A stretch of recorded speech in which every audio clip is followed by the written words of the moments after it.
Leemos en el nombre del Padre, del Hijo y del Espíritu Santo. Filipenses capítulo 3, primeros 3 versículos. Por lo demás, hermanos, gozaos en el Señor. A mí no me es molesto el escribiros las mismas cosas, y para vosotros es seguro. Guardaos de los perros, guardaos de los malos obreros, guardaos de los mutiladores del cuerpo. Porque nosotros somos la circuncisión, los que en espíritu servimos a Dios y nos gloriamos en Cristo Jesús, no teniendo confianza en la carne. Amado Padre Celestial, que sea bendita tu palabra por los siglos, por siempre. Glorioso eres tú, oh buen Dios nuestro, el cual nos ha dado la revelación de su voluntad para que podamos vivir conforme a ella. Te bendecimos, Señor, y elevamos nuestra alabanza y adoración a ti, Dios bueno, grande y misericordioso, lleno de gracia y verdad, compasivo y clemente, perdonador, justo, irreversiblemente justo, santo, que no tolera con agrado el pecado ni el mal, omnisciente y todopoderoso, omnipresente, en todo lugar estás. A ti, buen Dios, damos alabanza, honra, gloria, loor y adoración. La tributamos a ti porque te pertenece. A ti te pertenece el poder, a ti te pertenece la gloria, la soberanía, el reino sobre todas las cosas. Tú gobiernas todo y nadie es comparable a ti. No hay Dios que pueda hacer las cosas que haces tú. Ningún Dios se compara a ti, porque los dioses de este mundo son ídolos, son inútiles. Tienen manos pero no pueden palpar, tienen ojos y no ven, narices y no huelen, boca y no hablan, oídos y ni escuchan, tienen una garganta que no emite un murmullo, los pies no pueden llevarles a ningún lugar, tienen que transportarlos en hombros. Y tan inútiles como esos ídolos son quienes confían en esos ídolos. Así dice tu bendita palabra. Mas nuestro Dios está en los cielos y todo lo que quiso ha hecho. Tú eres nuestro Dios, Dios todopoderoso, que con solo hablar creó todo lo que existe. Eres incontenible, tu creación no te contiene. Más bien toda tu creación, tan vasta como es para nosotros, sí, miles de galaxias, millones de estrellas, por más vasto que sea este universo, no puede estar fuera de ti. Todo está dentro de ti. Tú eres eterno e infinito. Así que a ti atribuimos la gloria y el honor, Señor. Y así, considerando qué grande eres, cuán trascendental eres, que verdaderamente eres el otro, ahora nos damos cuenta también, Señor, cuán humilde eres, que te has, Señor, vuelto como uno de nosotros y nos has hablado, Dios mío, en nuestro idioma, para que podamos entender tu voluntad. Has condescendido con los hombres y has revelado tu voluntad en términos que nosotros podamos entender. Si bien tu sabiduría, Señor, es incomprensible a la totalidad y no puede ser aprehendida a la totalidad, tú, Señor, has sido condescendiente con nosotros y nos has mostrado parte de tu sabiduría por medio de tu palabra. Y Él aquí plasmada en tu bendita y santa Escritura, para provecho y beneficio de nuestras almas, pero primero para la gloria y honra de tu santo nombre. Así que, Señor, este es nuestro ruego en esta hora. Que tu palabra pueda ser predicada fielmente, Señor. Reprende mi vida, sí. Disciplíname, Señor, a fin de que no me aparte a derecha o a izquierda, sino que me mantenga en la predicación conforme a lo que tú has revelado en tu palabra. Todo ingenio, elucubración o invención humana sea quitada, Padre, para que la pureza de tu palabra, Señor, se presente en medio nuestro. Porque soy hombre falible, Señor, y no quiero valerme de recursos humanos. Quiero confiar y depender solamente de tu poder, bendito Espíritu de Dios, que traes luz por medio de tu palabra. Pero también ruego, Señor, por esta iglesia, por este pueblo, por esta iglesia local, y aún por todos aquellos que están congregados a nivel mundial en cualquier parte del mundo hoy en tu día, el día en que nuestro Señor Jesucristo resucitó de entre los muertos, venciendo hacia la muerte para nosotros y en lugar nuestro. Quiero rogar por esas iglesias y por la nuestra, que nos des un corazón, Padre, que tenga un oído dócil para escuchar tu voz, que nos des corazón entendido para entender, Señor. Que si tú dijeras en medio nuestro hoy, el que tenga oídos para oír, que oiga, que ciertamente haya oído para oír y entenderte en medio de esta iglesia. Lo rogamos. A ti que concedes el corazón para entender, el oído para oír, te rogamos que nos des un corazón entendido y un oído dócil para prestar atención a tu voz.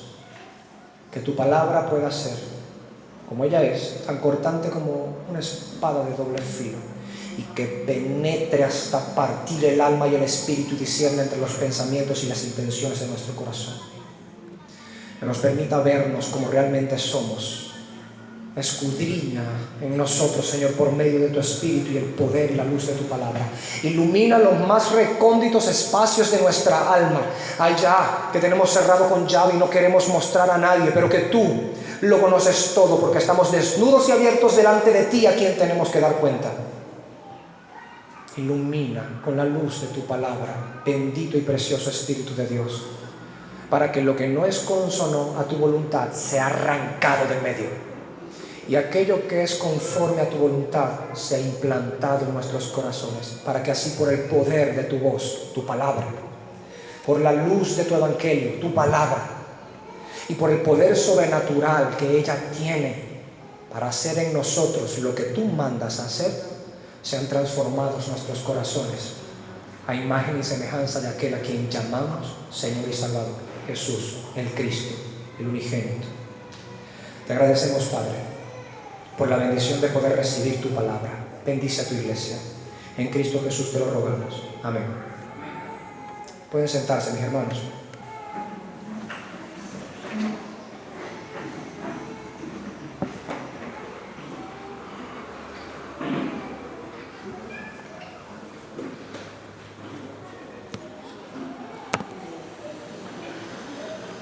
Capítulo 3 de Filipenses. Hemos llevado en nuestra exposición al versículo número 2. Pensar que tenía la intención de predicar los 3 versículos el domingo pasado. Pero he estado profundizando tanto, hermanos, en estos textos, que he sentido precisamente ese deber como ministro, como pastor, de sacar más y más de ella, a fin de que todos seamos alimentados, digamos, como dice nuestra expresión o argot popular, por la pulpa, ¿sí? Por la sustancia. Ciertamente, a la altura en la que estamos, ya no debería haber quienes coman de leche, sino que tengan los sentidos bien ejercitados por medio del ejercicio del discernimiento en la palabra del Señor, entrenados sus sentidos para discernir y poder tomar de la palabra del Señor lo que ya es alimento sólido en lugar de leche. Pero con todo, sabemos que las iglesias nunca se estarán completamente llenas de personas que son tan maduras que pueden tolerar el alimento sólido sin atragantarse, masticando bien según sus sentidos, sino que siempre habrán quienes están comenzando en la fe y que por supuesto necesitan algo un poco más líquido. Con todo, es deber de nosotros como ministros tratar de mantener el equilibrio para que el alimento pueda ser entendido tanto por aquellos que no tienen suficiente tiempo en la fe de Cristo, como por aquellos que por supuesto puedan encontrar gozo, regocijo y plenitud de alimento sólido, que ya tienen pues años en su servicio al Señor y en la fe cristiana. Ruego a Dios que por la sabiduría que Dios da, porque es Él quien la da, quien prepara a quienes anuncian su palabra, que el sermón de hoy también pueda llevar a cabo o cumplir con esta, digamos, prerrogativa.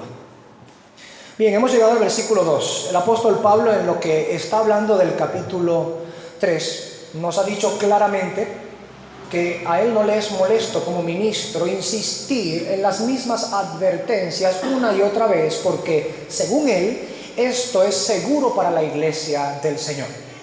Y estuvimos viendo esto el domingo pasado, y con claridad de la Escritura comprendíamos que ciertamente los ministros tienen el deber de persistir en la enseñanza y en la exhortación y en las advertencias bíblicas una y otra y otra y otra vez, tanto como sea necesario a fin de dar gloria a Dios y seguridad y provecho, madurez cristiana a los creyentes. Es para vosotros seguro, dice el apóstol Pablo. Pero llegando al versículo 2 comienza a dar estas advertencias.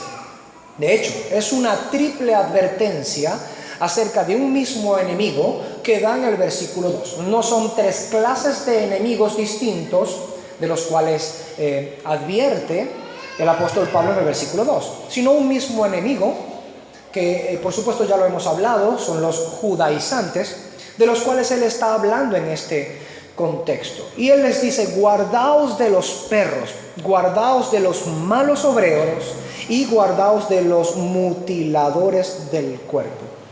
Lo primero que tenemos que hacer, hermanos, es notar esta triple advertencia: guardaos, guardaos, guardaos.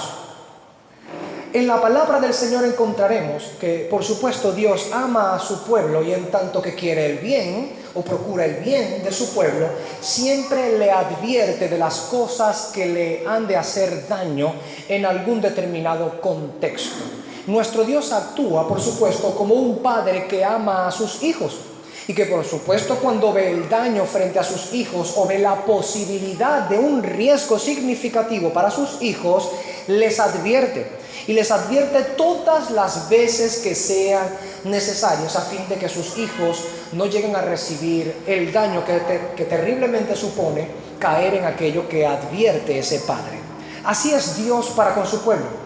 Os trata como a hijos, hermanos. El padre advierte sobre contextos en los que pueden salir perjudicados sus hijos, los hijos de Dios en la iglesia.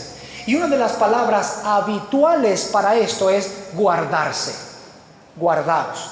Toda la escritura generalmente utiliza la palabra guardar en término de advertencia, general, no absolutamente. Generalmente o mayoritariamente utiliza la palabra guardarse como un sinónimo de advertencia, de algo que debe tenerse cuidado, que hay que cuidar, ¿ok? Que hay que prestar una especial atención a aquello que se está comunicando. Y en este contexto, en esta triple advertencia, hace énfasis en esto porque ese lenguaje repetitivo es pertinente. Guardaos, guardaos, guardaos. Recién vimos en el versículo 1 que él dijo: no me molesta repetirles las mismas cosas. Y así ciertamente es. Repite guardaos 3 veces. Y se refiere a un mismo enemigo de 3 diferentes formas. Una repetición en forma de advertencia o una advertencia en forma de repetición. Es pertinente porque es seguro para ellos. Estas severas advertencias son a causa del amor que tiene Pablo, por supuesto, a la grey en Filipos. Pudiéramos decirlo como lo diría William Hendrickson en estas palabras. Él dice: cuanto más profundo es el cariño que un padre siente por su hijo, tanto más profunda será su angustia al verlo continuamente amenazado por astutos enemigos, y tanto más ardientes y apremiantes serán sus advertencias. Nada más cierto que esto. Los que tenemos hijos podemos dar fe cierta de esto. Cada vez que tenemos un hijo que vemos alguna forma de astuta amenaza contra él, los padres que verdaderamente son padres en los corazones buscan apremiadamente, vehementemente, fervientemente que los hijos no sufran el daño. ¿No es verdad? Así Pablo entonces, precisamente con ese énfasis, busca que la iglesia en Filipos no sufra daño. Él ve que hay un peligro latente en la iglesia en Filipos. Y más propiamente, como lo veremos ahorita, dentro de la iglesia en Filipos. Habíamos estado viendo en la clase pasada, en el sermón pasado, que la iglesia en Filipos enfrentaba grandes obstáculos también fuera de la iglesia, en el lugar en el que fue plantada la iglesia. La ciudad de Filipos estaba llena de la religión pagana. Habían distintas formas de creencias paganas pululando en Filipos. Así que gran trabajo tenía la iglesia cristiana en Filipos: llevar el evangelio a cada una de las personas que estaban fuera en la ciudad, pero además de esto mantener en alto la antorcha de la palabra de vida para alumbrar a los demás con la vida de Cristo. Ya lo hemos visto. Pero en esta ocasión Pablo llama la atención de los filipenses a algo que estaba ocurriendo dentro. Así que, dado que vamos, porque nos interesa, vamos a ver qué es a lo que atiende Pablo en su llamado de atención, y queremos entender a qué se refiere y por qué habla de esa manera el apóstol Pablo. Vamos a comenzar con la primera sentencia del apóstol Pablo, la primera advertencia, para ver a qué se refiere nuestro hermano el apóstol Pablo. Note que las expresiones son severas. Guardaos de los perros. Quiero decir en primer lugar con esto que se está refiriendo a personas en las tres advertencias, ¿ok? Está llamando perros a personas, está llamando malos obreros a personas y está llamando mutiladores del cuerpo a personas. Que esto no nos sorprenda. Veremos al final de la palabra del Señor, del estudio de la palabra del Señor, por qué razón Pablo está actuando con tanta severidad. ¿Amén, hermanos? Si el Señor así nos da tiempo, si no viene Cristo antes. La primera sentencia es: guardaos de los perros. Estas tres descripciones que tenemos aquí, perros, malos obreros y mutiladores del cuerpo, se están refiriendo principalmente a los judaizantes. El peligro que estaba penetrando a las iglesias en Filipos era el peligro de la doctrina judaizante. Brevemente, ¿de qué trata la doctrina judaizante? Y que, por cierto, al finalizar del sermón estaremos viendo que está incurriendo mucho el día de hoy también. Está sucediendo mucho el día de hoy también. La forma de la doctrina judaizante es volver al pueblo cristiano a las sombras del antiguo pacto, haciendo depender la salvación de méritos humanos, obediencia a la ley en el sentido ceremonial, aclaro eso, obediencia a la ley en el sentido ceremonial y por supuesto el desprecio a la gracia del Señor, no abiertamente, sino más bien, como dice Judas en el versículo 3 y 4, encubiertamente, metiéndose solapadamente en las congregaciones. En fin, entonces, la doctrina judaizante lo que procuraba, y más propiamente en el contexto que podemos ver, es que los cristianos se circuncidaran para entonces sí poder pertenecer al pueblo del Señor y ser salvos. Los judaizantes sencillamente sostenían que aparte de lo que Cristo había hecho y tener fe en lo que Cristo había hecho, también había que circuncidarse para ser salvo. Es decir, que si alguien tenía fe en Cristo, no era salvo hasta que se circuncidara y se sometiera también a las otras ceremonias de la ley. ¿A qué le suena? Eso es ser judaizante, es la doctrina judaizante. Por supuesto, esto es una descripción muy breve, pero tenemos la idea general.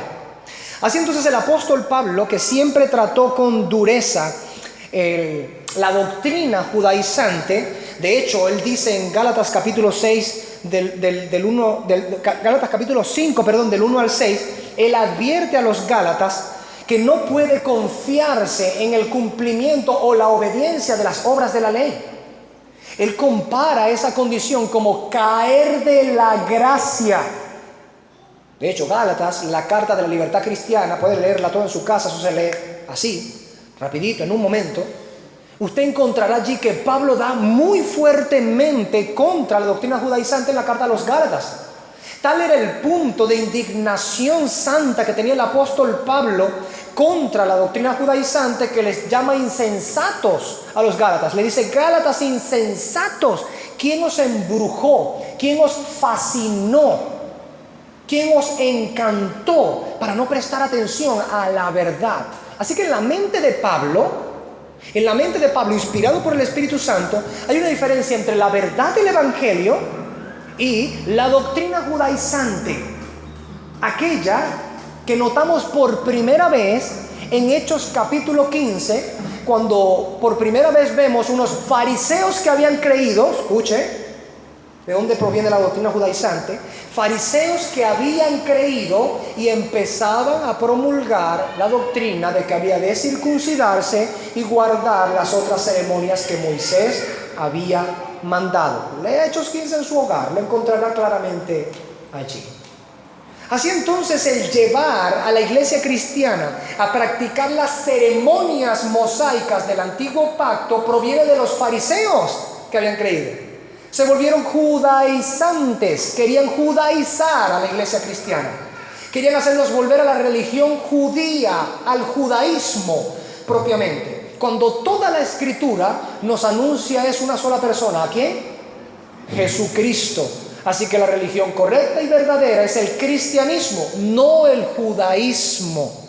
Esto lo entiende el apóstol Pablo, que pertenece como israelita, por supuesto, al pueblo natural de Israel. Él, que fue fariseo, entiende claramente cuál es el asunto en ello. Hay un peligro allí. Es el peligro de caer de la gracia del Señor para comenzar a confiar en los méritos humanos por medio de obediencia a ceremonias que ya se cumplieron en Cristo Jesús. Habiendo dicho eso, entendemos un poco por qué el apóstol Pablo se expresa de esa manera, llamando perros a los judaizantes, llamándoles malos obreros y llamándoles mutiladores del cuerpo. Pero ahora vamos a cada sentencia por separado, investigando con la palabra del Señor el puro sentido o el sentido bíblico en el que Pablo asevera esto contra los judaizantes. Vale acotar también rápidamente que esto último que estábamos hablando, el caer de la gracia por causa de obedecer la doctrina judaizante, era tan abominable al pensamiento del apóstol Pablo, y debemos decir, por supuesto, que es al Espíritu Santo por medio del apóstol Pablo, que en Gálatas capítulo 1 dice que es maldito todo aquel que presente un evangelio distinto al que él ha presentado. Y estaba hablando contra los judaizantes. Ojo, no estamos tocando cualquier tema el día de hoy. No estaba hablando contra cualquier cosa, un pequeño error que cualquiera comete. No, Pablo no lo ve así. El Espíritu Santo inspiró a Pablo al decir que era maldito cualquiera que presentara un evangelio distinto. Dice, es más, si aún uno de nosotros, los apóstoles, o incluso un ángel del cielo, tanto que es habitual ahorita, ¿no?, que los ángeles se aparezcan con tantas revelaciones. Hoy abundan revelaciones angélicas en la iglesia. Qué raro que no abunda la palabra en la iglesia. Por eso hay tanto desorden en la iglesia, porque todo es una supuesta revelación de un ángel. Pero aún si apareciera un ángel dando una revelación que contradice esto, ¿qué dice Pablo? Sea anatema. Anatema, ¿qué significa? Sea maldito, no tenga temor en decirlo. La palabra del Señor así lo afirma. No somos llamados a maldecir, sino a bendecir. Pero somos llamados también a decir sin paliativos lo que Dios afirma acerca de las cosas que Él maldice, porque así libraremos a aquellos que quieran creer en las cosas que Dios maldice, advirtiéndoles del peligro que hay en ello. Pablo estaba tan cierto de eso que maldice cualquier doctrina que se oponga al Evangelio. Ahora, cerrando el paréntesis, este es el punto. Usó Pablo este primer epíteto contra los judaizantes, perros. Vale acotar en este contexto que es un vocablo muy utilizado por los judíos, aún hoy, contra los gentiles. Generalmente los judíos utilizaban el vocablo perros contra los gentiles. Decían, ellos no pertenecen al pueblo de Dios, no descienden de Abraham, por lo tanto son como perros salvajes e inmundos. No tienen nada que ver con nosotros. El pueblo de Dios son los que descienden naturalmente de Abraham. Esto era lo que el pensamiento judío mantenía, y aún muchos hoy mantienen este pensamiento. Ya se nos hace la idea de por qué el apóstol Pablo luego en muchas de sus cartas dice que por medio de la fe en Cristo somos descendientes de Abraham, ¿verdad? ¿Cierto? Tanto gentiles como judíos. Aquellos que tienen fe en Cristo, entonces son verdaderamente descendientes de Abraham. Pregunta en el paréntesis, ¿y si un judío no tiene fe en Cristo? ¿Es verdaderamente judío y israelita? Tarea para la casa. Continuemos. ¿Qué es lo que pasa entonces? Dado que él mismo condena la doctrina judaizante y ve que los judíos llaman perros a los gentiles por no descender de Abraham, no tener la marca o el sello en ellos, que el sello del pacto del Antiguo Testamento revelado y manifestado en Génesis capítulo 17 y confirmado en el resto de la Escritura es la circuncisión. Así que como los gentiles no tenían circuncisión, no pertenecían al pueblo de Dios ni descendían en este contexto de Abraham. Así que eran perros, en la concepción del judío eran perros. ¿Qué es lo que hace el apóstol Pablo? Les devuelve el insulto. Vaya ministro el apóstol Pablo. Devolviendo el insulto a los judaizantes. ¿Cuál es el punto en ello? Veremos que tiene mucha razón en ello. Realmente el vocablo perros le calzaba mejor a los judaizantes que a los gentiles que tenían fe en Cristo. Pablo estaba severamente indignado, no meramente por un insulto, hermanos. Pablo no es un inmaduro, un niñito. Si tú me insultas, yo te insulto. Un toma y dame. Claro que no. Conocemos el carácter del apóstol Pablo. Lo hemos estudiado en este mismo púlpito. Pablo no es de devolver mal por mal. Entonces, ¿qué es lo que está sucediendo aquí? Que el calificativo perros realmente acopla o se calza a los judaizantes más bien que a los gentiles que tienen fe. Este es el contexto. Los judaizantes estaban llamando perros a los gentiles que tenían fe en Cristo porque no se habían circuncidado. ¿Qué estaban diciendo? Que la fe en Cristo no era suficiente para dejar de ser aquello. Estaban diciendo que la fe en Cristo, en su vida perfecta, muerte y resurrección, no bastaba para ser pueblo de Dios. ¿Que era necesario hacer qué cosa? Circuncidarse. Así que por lo tanto, mientras no se circuncidaran, eran perros. ¿Qué es lo que hace el apóstol Pablo? Inmediatamente doblarles la mesa de juego y colocar contra ellos sus propias acusaciones, mostrándoles que esa acusación calza más con ellos que con aquellos que tienen fe en Cristo. Que aquellos que tienen fe en Cristo son verdaderamente el pueblo de Dios y no perros salvajes e inmundos. Vale acotar esto, hermanos. Lejos de la consideración moderna y occidental, ¿no?, donde los perros son tenidos no solo como mascotas, sino incluso pues como parte de la familia, y que algunos de ellos hasta duermen en las camas de sus dueños. Yo no tengo problema con eso, hágalo si usted quiere. En nuestra casa nunca sucederá eso. Algunos incluso van un poco más allá y hasta le dan besitos en el hocico. Algunos de esta nueva generación, y en la podredumbre de la progresía el día de hoy, le llaman perrijos. Ya no quieren tener hijos, ahora quieren tener perros por hijos. Qué conveniente, ¿no? Una generación que no se sabe ni limpiar. Tenemos entonces que, fuera de esa consideración occidental en donde los perros sencillamente son unas cosas tan lindas y bonitas, adorables, amadas, dámosles besito en el hocico, que duerma conmigo en la cama, en la Escritura y en el antiguo Medio Oriente, la consideración de los perros no es tal, no es esa. Así que si Pablo está llamando perros a los judaizantes, hermanos, no le está diciendo San Bernardo, no le está diciendo es un chau chau, qué lindo, es un husky siberiano, qué hermosura de perro, ¿no? Qué cosa tan bonita, que hay que tenerle cariño. No, míralo tan lindo, tan peludito, tan felpudo, qué cosa tan bonita. Esa no es la consideración del apóstol Pablo. Vamos a ir a las Escrituras para ver qué consideración tiene Pablo cuando él llama a los judaizantes perros. Acoto, antes de ir a los textos bíblicos, que eso no significa que no podamos tener perros por mascotas, ¿ok? Adelanto eso. Ustedes saben que yo tengo una perra hermosísima en mi casa. Es la más hermosa y la más loca de todas. Pero la consideración de la Escritura siempre se utiliza en analogía para lo malo. Listo. Se utiliza como analogía para lo malo. No pretendo ser exhaustivo en ello, pero voy a mostrar varios textos que por supuesto no podían menos que estar en la mente del apóstol Pablo cuando él llamó perros a los judaizantes. En Deuteronomio 23:18, comienzo. Deuteronomio 23:18 habla acerca del precio de un perro.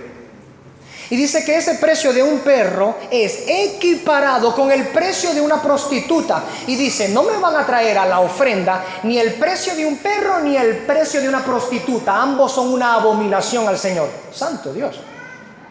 Incluso el precio de un perro. Si uno preguntara ahorita, ¿no? Si uno preguntara ahorita, ¿cuánto vale un perro de esos de raza, hermano? $300. Vamos a ponerle $300 uno de esos, tú sabes, ¿no? $300 un perro de raza. El precio de un perro, no me lo traigan porque es abominación, $300. Ya saben, hermanos, cuál es la tabula rasa, ¿no? 300 para arriba, $300 es la ofrenda. Uy, ojalá no escuche un mercader de la fe este versículo, porque, Dios mío santo, la torsión que vamos a tener aquí, bueno, y el mercantilismo que van a hacer de esto es horrible. En fin, el asunto es que un perro no valía nada. Y el precio de un perro mucho menos iba a ser traído a la ofrenda. Era equiparado con el precio de una prostituta. Ya esa primera analogía que vemos en la ley del Señor nos basta para saber cuál es la suerte de pensamiento o criterio que hay acerca de los perros. Pero vamos a seguir. La expresión perro también, o perro muerto, se usa de alguien del cual no vale nada. Usted puede leerlo en 1 Samuel 17:43, puede leerlo en 1 Samuel 24:14, puede leerlo en 2 Samuel 9:8 y 2 Samuel 16:9. En estos 4 pasajes se utiliza la expresión perro o perro muerto en el sentido de que la persona no vale nada, o se considera que no tiene ningún valor, sea para otro o sea para sí mismo, ese pensamiento. Otra consideración acerca de los perros en la Escritura: como animales salvajes de los cuales la gente debía tener cuidado. Bueno, por supuesto que ahorita los perros también hay que tener cuidado de ellos, ¿no? Hay algunos que no son tan domesticados o cariñosos, pero en el contexto de ellos los perros son salvajes. Rara vez va a verse algo como un perro amaestrado, domesticado, sino que los perros son salvajes. Y esa es la condición en la que se refleja en la Escritura. Salmo 22, 16 y 20, que es un salmo mesiánico, por cierto. Salmo 22, 16 y 20, que habla de: me rodearon jauría de perros salvajes y buscan masticar mis carnes, ¿no? Evidentemente, cuando lo aplicamos a Cristo, vemos que la jauría de perros salvajes que rodeaban a Jesucristo eran aquellos que deseaban su muerte y lo escarnecían mientras Él estaba colgado allí en la cruz del Calvario. La equiparación es obvia allí. Se equipara a personas malvadas, ¿ok? Animales salvajes. Salmo 59, versículo 3 y 6 también da esa analogía. Salmo 59, versículo 3 y 6. Proverbio 26, 17 también. Proverbios 26, 17. Ok. Otra característica con la cual la Escritura muestra a los perros es que generalmente a ellos se les dejaba la carroña o el desperdicio. Si los animales se morían o los cuerpos de sus enemigos quedaban tendidos allí, se dejaban para que las aves de rapiña y los perros salvajes se los comieran. Eran considerados sencillamente como animales carroñeros. Por eso me sorprende hoy cuando venga un perrito y le dice: no le dé hueso, que se puede morir. No le dé hueso, que eso no mastica. Me recuerda al meme donde está un perro así todo cuarto bate. Yo como lo que me pongan, hasta concha, lo que sea. Y está el otro perrito chiquito. Si no me dan perrarina me desmayo. Si no me dan perrarina se me sube la tensión. Bueno, los perros en la Escritura son mostrados precisamente como aquellos que se le dejaban los desechos y que andaban deambulando buscando carroña. Lo podemos ver ejemplificado en Éxodo 22, 31. Animales carroñeros, de inmundicia. Recuerda, hermanos, que todas estas expresiones tienen que ver con la misma ley del Señor. Si el Señor mandaba a que el pueblo debía purificarse y mantenerse alejado incluso de los cuerpos muertos, ¿cómo podrían tener ellos de mascota un animal carroñero? ¿Se entiende? O darle besito en el hocico y decirle: acuéstate aquí en la cama conmigo, mi perrijo. No, eso no iba a suceder. Eso sucede aquí en Occidente, donde hasta le cepillan los dientes a los perros.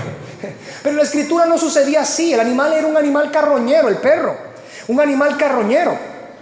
Ahora, Dios también lo usaba para expresar sus maldiciones sobre los impíos viles e impenitentes. Por ejemplo, vamos a ir rápidamente allá. Es uno de los pasajes más pasmantes en este contexto. Vamos a ir primero a Reyes capítulo 14, rápidamente allá, aprovechando bien el tiempo. Los días son malos, el tiempo es corto. Primero de Reyes capítulo 14, vamos a ver varios en este libro. 14 a 11, es decir, versículo 11 del capítulo 14. Dice: el que muera de los de Jeroboam fue malo, usted lo recuerda, de los de Jeroboam en la ciudad, lo comerán los perros. Y el que muere en el campo lo comerán las aves del cielo, porque Jehová lo ha dicho. Santo Dios. 16:4 de este mismo libro, capítulo 16, versículo 4. El que de Baasa fuere muerto en la ciudad lo comerán los perros, y el que de él fuere muerto en el campo lo comerán las aves del cielo. Evidentemente, con aves del cielo se refiere a aquellas aves que eran no permitidas por la ley del Señor, las aves prohibidas por el Señor, ¿no? El azor, el quebrantahuesos, el samuro, entre otras. Ya conocemos lo que la ley dice. Primera Reyes 21, capítulo 21, versículo 19, misma expresión, dice, 21, versículo 19, aquí está. Y le hablarás diciendo: así ha dicho Jehová, ¿no mataste y también has despojado? y volverás a hablarle diciendo: así ha dicho Jehová, en el mismo lugar donde lamieron los perros la sangre de Nabot, los perros lamerán también tu sangre, tu misma sangre. Bácala. Lo cierto es que se nos muestra nuevamente aquí como un juicio de parte de Dios contra los pérfidos malvados. Vean lo que dice el 23 y 24 de este mismo capítulo. Dice: de Jezabel también ha hablado Jehová. ¿Quiénes se acuerdan de Jezabel? Qué bueno. La primera feminista dice. Yo creo que hubo otra, pero vamos a seguir. De Jezabel también ha hablado Jehová diciendo: los perros comerán a Jezabel en el muro de Jezreel. El que de Acab fuere muerto en la ciudad, los perros lo comerán, y el que fuere muerto en el campo, lo comerán las aves del cielo. Creo que queda evidentemente confirmado que Dios lo utilizaba como una expresión de su juicio y su ira contra los impíos y los viles. Pudiera usted también acotar allí Jeremías capítulo 15, versículo 3. No lo vamos a leer, vamos a continuar. Anótelo allí, Jeremías 15, 3. Otra descripción de la Escritura con respecto a ello es que el perro era un animal sucio en sus costumbres y era generalmente asociado con la suciedad de la necedad. Repito, un animal sucio en sus costumbres asociado con la suciedad de la necedad del pecado. Vamos a ver, por ejemplo, que dice Proverbios 26, 11. Y luego vamos a saltar a lo que Pedro dice en segunda de Pedro. Vamos a ir a 26 de Proverbios, 26, 11. ¿Tienen allí, verdad? Dice: como el perro que vuelve a su vómito, así es el necio que repite su necedad. ¿Cómo le parece eso, hermano? Nutritivo, sabroso, algo así como una buena costumbre. Todos los que tenemos perro en algún momento hemos visto que nuestros perros hacen una cochinada de esa. Por naturaleza hacen estas cosas. ¿Por qué el proverbista utiliza al perro como una analogía para asociar la necedad en este contexto? Porque ciertamente aquello que repite el perro es sucio, es algo malo, es algo cochino, inmundo. Vomita y luego va y se vuelve a comer su vómito. ¿Cierto que es inmundo? Bien, eso es asociado con la necedad del pecado. Vamos a segunda de Pedro. Segunda de Pedro capítulo 2. Nos dice la Escritura, versículo 22, y esto hablando por supuesto de aquellos que son falsos profetas y falsos maestros. Oído al tambor. Yo iba a decir ojo al tambor. Bueno, sí, véanlo y escúchenlo. Eso con respecto a los falsos profetas y a los falsos maestros. Dice el apóstol Pedro: pero les ha acontecido lo del verdadero proverbio. Ya sabemos qué proverbio citó: el perro vuelve a su vómito y la puerca lavada a revolcarse en el cieno. Utiliza dos: el del perro volviendo al vómito y el de la puerca lavada al fango, al cieno, a revolcarse. Está diciendo: es natural para el puerco revolcarse en el lodo, en el fango, en el cieno, en la cochinada. Lávalo, friégalo bien, cepíllalo y ponle un lazo, suéltalo y en 5 segundos está comiendo inmundicia y revolcándose tu lindo lazo en el fango. Lo mismo pasa con un perro: cepíllale los dientes, échale dentro del hocico para que no le huela mal, déjalo que vomite y verás cómo se lo tranca en un 2x3. Es natural para el perro. Ese es el punto del proverbio y del apóstol Pablo. Entonces es presentado el perro como un animal sucio que naturalmente le gusta la inmundicia, y eso es naturalmente análogo a la necedad del pecado. También era asociado a personas inmorales y lugares sucios. En el libro que estamos leyendo hace un rato, Primero de Reyes, en el capítulo 22, versículo 38, hacen como con mucho énfasis, como con mucha gana, el narrador allí, dice allí en 1 Reyes 22, 38, que aquello que el Señor había dicho que iban a lamer la sangre, los perros iban a lamer su sangre, lo hicieron donde las prostitutas se lavaban. Es decir, usted sabe muy bien cómo es condenada la prostitución en la Escritura, ¿cierto? Es condenada como un grave pecado contra el Señor y contra el cuerpo también, ¿ok? Y por supuesto, cuanto más cochino e inmundo se considera el lugar en donde las prostitutas se lavan. Y allí donde las prostitutas se lavan, estaban lavando el carro en donde había muerto aquel que estaba bajo el juicio del Señor, y su sangre que cayó ahí mismo donde las prostitutas se lavaban, los perros estaban lamiendo eso. Le encuentran bueno, sabroso. Es un perro, pues, ya es natural. Sí, ese mismo perro que le dan besitos en el hocico, ¿sí? Que se lame él mismo, así, usted lo sabe. Ahora, nuestro propio Señor Jesucristo, vamos a ir al Evangelio de Mateo, capítulo 7. Hablando de dar el Evangelio a quienes lo desprecian, les llama perros. Mateo capítulo 7, nuestro Señor Jesucristo hace esta comparación, llamando perros a aquellos que desprecian el Evangelio. Dice que no debía darse a los perros. Mateo 7, versículo 6. Lo tenemos, ¿verdad? Jesús dice: no deis lo santo a los perros, ni echéis vuestras perlas delante de los cerdos. En otra oportunidad, si tenemos el chance y la Escritura nos muestra, hablaremos también de la naturaleza de los cerdos. No sea que los pisoteen y se vuelvan y os despedacen. ¿Sí? Los perros. ¿Se da cuenta? Lo santo, lo consagrado, lo que está dedicado a Dios, no se le echa a los perros. Hay algunos que le dicen: siéntate aquí a mi mesa y come. Bueno, ese es asunto de ellos. Esa es la costumbre occidental. No es la costumbre que veíamos aquí en la Biblia. Miren usted en Apocalipsis, el último libro de la Biblia. Vamos a Apocalipsis capítulo 22. En Apocalipsis 22 vamos a tenerlo como analogía también de los impuros, de los inmorales, de aquellos que moralmente están equiparados con los hechiceros, fornicarios, homicidas y otros males. 22:15, ¿qué dice? Mas los perros estarán fuera. ¿Sabe qué me recuerda ahorita? Esa continua y obstinada tendencia e inclinación del mundo de torcer directamente las palabras del Señor a como dé lugar. Recuerdo una comiquita que se llama Todos los perros van al cielo. ¿No lo recuerda? ¿O estoy equivocado? Se llamaba así, ¿verdad? Todos los perros van al cielo. La Escritura dice tajantemente: mas los perros estarán fuera. Evidentemente la comiquita trata de perros naturales, pues normales, comunes y corrientes, físicos. Aquí es una analogía.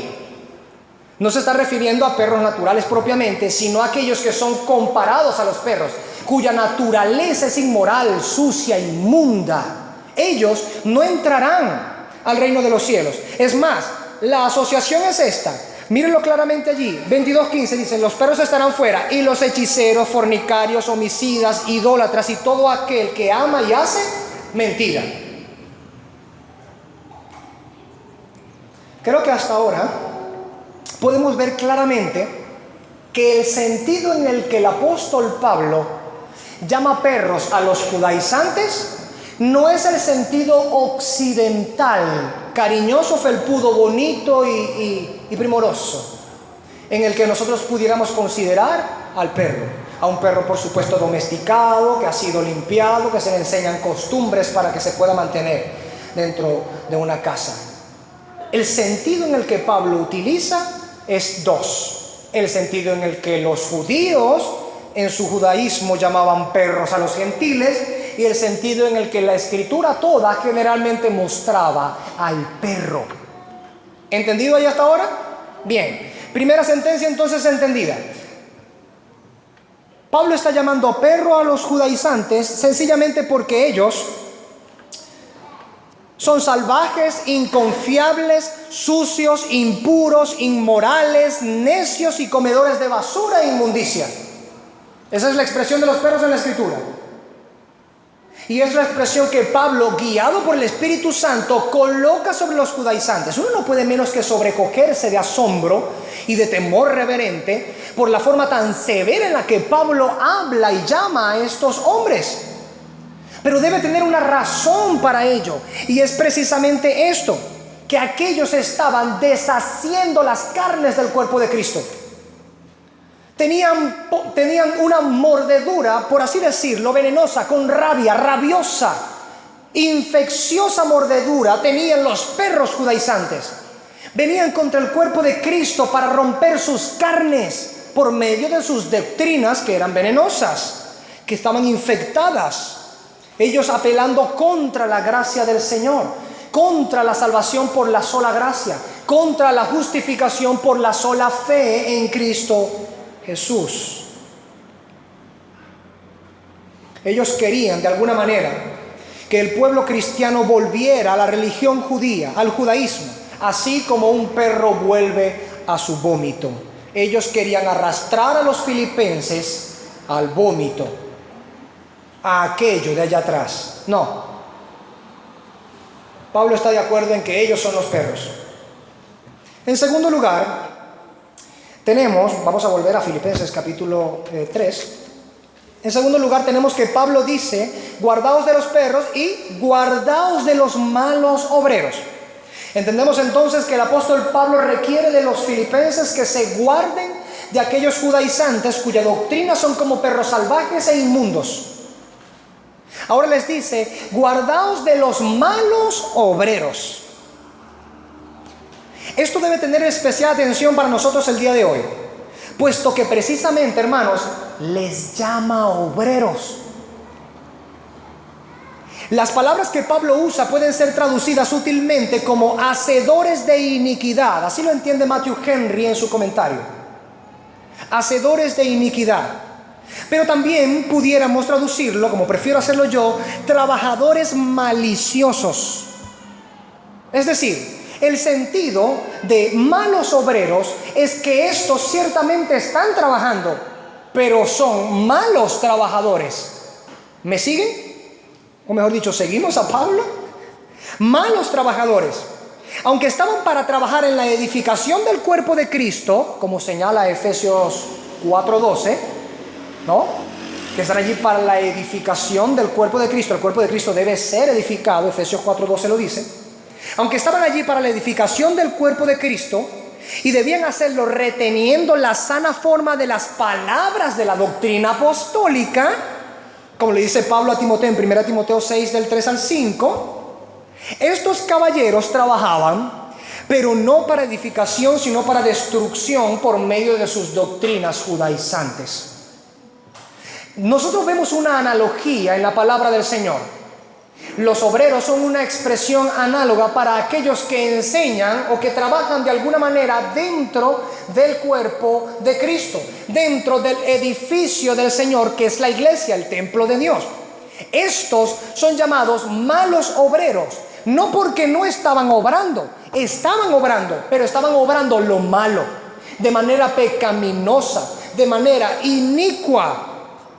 Debemos entender que estos hombres estaban actuando dentro de la iglesia. Eran activos en introducir el error y su enferma doctrina en la grey. Estaban obrando mal, pero estaban obrando en ella. De aquí que nosotros como iglesia, y todas las iglesias deben ver con sumo cuidado, que Dios no bendice meramente el activismo per se. Que Dios no meramente bendice las actividades per se, por sí mismas, sino que las cosas que deben ser hechas, si no queremos ser malos obreros, deben ser hechas conforme a lo que Dios ha mandado. Es decir, que prevalezca la palabra como norma de fe y conducta o práctica. Estos obraban, pero obraban mal. Operaban, pero operaban erróneamente y con maldad, horrorosamente. Trabajan, pero trabajan contra la salud y el beneficio espiritual de la iglesia. Son malos obreros, trabajadores maliciosos, hacedores de iniquidad. Ahora, noto que hay en esta advertencia paulina cierto paralelismo al decir guardaos de los malos obreros. Hay cierto paralelismo con lo que él expresa en 2 Corintios 11:13. Donde hablando de los falsos apóstoles, aquellos que se llaman apóstoles a sí mismos y no tienen credenciales para ello, oído al tambor, que también hoy abundan muchos, dice, les llama allí obreros fraudulentos. Son obreros, nuevamente. Están dentro de la iglesia, están haciendo labores, se les ve moviéndose, haciéndose algunas cosas, dando enseñanzas, haciendo algunas cosas. Y estas las hacen en el nombre del Señor y dentro del cuerpo de Cristo. Pero Pablo les llama obreros fraudulentos. Pablo les llama, aquí en el capítulo 3, malos obreros, hacedores de iniquidad. Oído al tambor. Estos que son malos obreros no son meramente miembros de la iglesia local, hermano. Hemos de suponer que son, porque están obrando dentro de la iglesia, así que evidentemente forman parte de la iglesia. Pero no son meramente miembros, sino que procuran y de hecho introducen sus enseñanzas desde el liderazgo. Tienen una posición que les concede ciertas facilidades o facultades para meter su ponzoña y su veneno a la iglesia del Señor. Y entonces pervertir los caminos del Señor y arrastrar tras sí a los discípulos. Así entonces la expresión guardaos de los malos obreros debe advertir a la iglesia que tenga cuidado con aquellos que, obrando dentro de la iglesia, pervierten la doctrina que fue entregada a la iglesia para que sea sostenida sin mácula, sin cambio, sin adherirse nada ni sustraerse de ella. De hecho, esa expresión, guardaos de los malos obreros, vamos a ir a Mateo 7, otra vez Mateo 7. Vamos a leer a nuestro Señor Jesucristo utilizando una expresión análoga a esta. 7 del 15 al 20, nuestro Señor Jesucristo da una advertencia muy parecida a la del apóstol Pablo, y evidente, no puede ser de otra manera, es el mismo espíritu. Del 15 al 20 dice: guardaos ¿de qué? De los falsos profetas. Oído al tambor. Son profetas, pero ¿cuál es el adjetivo que lo acompaña? Ahí está, el adjetivo que modifica el sustantivo. Sí, claro, es profeta, pero es un falso profeta. Guardaos de los falsos profetas, guardaos de los malos obreros, guardaos de los falsos profetas. Oído al tambor. Guardaos de los malos obreros. Son obreros, obran, están en la iglesia, son malos obreros. Son profetas, profetizan, están en medio de la iglesia, pero son falsos profetas. Guardaos de los falsos profetas que vienen a vosotros con vestidos de ovejas, pero por dentro son lobos rapaces. Lobos rapaces. Imagine tomar un lobo, hermano, desollar a una oveja y cubrir o vestir a un lobo. Todo, su cabeza, su cuerpo, sus patas, que quede perfectamente, como dice nuestra expresión popular, al pelo. Y coincide literalmente. Que ese traje lanudo de la oveja le quede al pelo al lobo rapaz. ¿El lobo rapaz habrá cambiado su naturaleza porque está vestido de oveja? Obvio no, es obvio que no. Pero colóquelo en el rebaño, quizá vestido de oveja, y en medio de todas las ovejas se sienta motivado a comportarse como oveja. ¿Es eso verdad? Claro que no. ¿Qué clase de insensato pensaría eso? ¿Verdad? ¿Qué clase de insensato pensaría eso, verdad? Pero eso es lo que está sucediendo en las iglesias hoy. Que no se guardan de los malos obreros, que no hacen atención a la advertencia paulina, guardaos de los malos obreros, o a la advertencia cristiana de Cristo, guardaos de los falsos profetas, porque vienen lanudos como ovejas, se ven por fuera como ovejas, pero son lobos rapaces por dentro. ¿Qué clase de insensato piensa que un lobo rapaz no puede comerse a una oveja aunque esté disfrazado, verdad? Eso está sucediendo en las iglesias, en donde parece que se multiplican los insensatos. La insensatez se multiplica, porque creen que algunos que abiertamente ni siquiera tienen piel de oveja, abiertamente tuercen la palabra del Señor y despedazan el cuerpo de Cristo. Y pues sencillamente a los que anuncia que tengan cuidado con los lobos rapaces, los falsos profetas y los falsos maestros y los malos obreros, a eso se les repara. Ustedes están dañados, le falta un tornillo. ¿Qué les pasa a ustedes? Métanse en sus propios asuntos. Déjenos aquí que nuestro lobito haga lo que quiera hacer, ¿no? Y ahora con la ideología de género, si un lobo quiere decir que es oveja, bueno, ¿qué te puedo decir? Sí, en esencia es la misma advertencia que vemos del apóstol Pablo. Vamos a volver allá a Filipenses capítulo 3. ¿Qué es lo que está enseñándonos el Espíritu en este texto? Tener cuidado o guardarse de los malos obreros, los obreros fraudulentos, los falsos apóstoles, los falsos profetas, los falsos pastores o falsos maestros. Estos hacen daño, y gran daño, desde adentro con lo que enseñan. Hermanos, miremos la realidad objetivamente. El día de hoy, este siglo perverso en el que habitamos, todos coincidimos que el siglo en el que habitamos es un siglo de densa oscuridad y tiniebla pecaminosa, ¿no es verdad? A la cual estamos llamados a iluminar. luminares pues en el mundo. Lo estudiamos en el capítulo pasado, amén.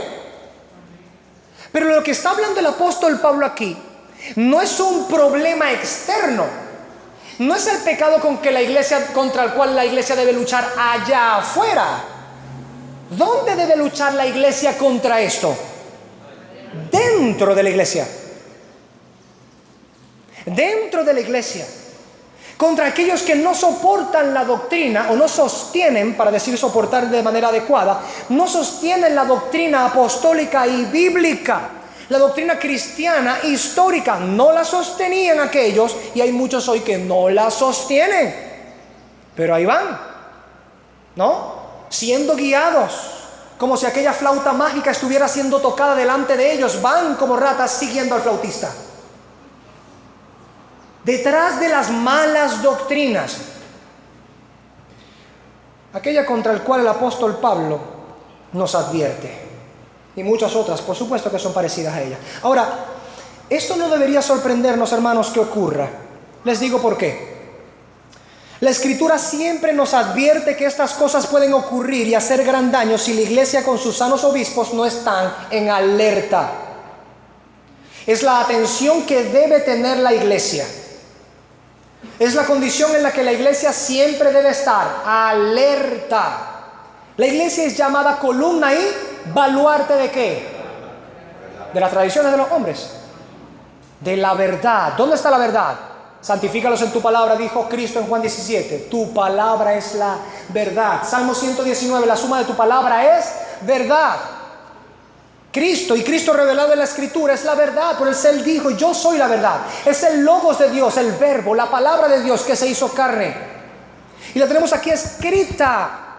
Es la verdad lo que la iglesia debe usar para azuzar su fuego, para afilar su hojilla, su navaja, su espada. Su espada debe ser la Biblia, que está bien afilada, pero algunas no saben utilizarla. Estas cosas nos advierte toda la Escritura, que desde adentro puede ocurrir mayor daño. ¿Qué piensa, hermano? ¿Que el diablo está poniendo mayor empeño en pervertir el mundo allá afuera, o mayor empeño en pervertir la verdad dentro de la iglesia? ¿Qué cree usted que está llevando mayor empeño, esfuerzo de Satanás? Que el Señor lo reprenda. La iglesia, hermano.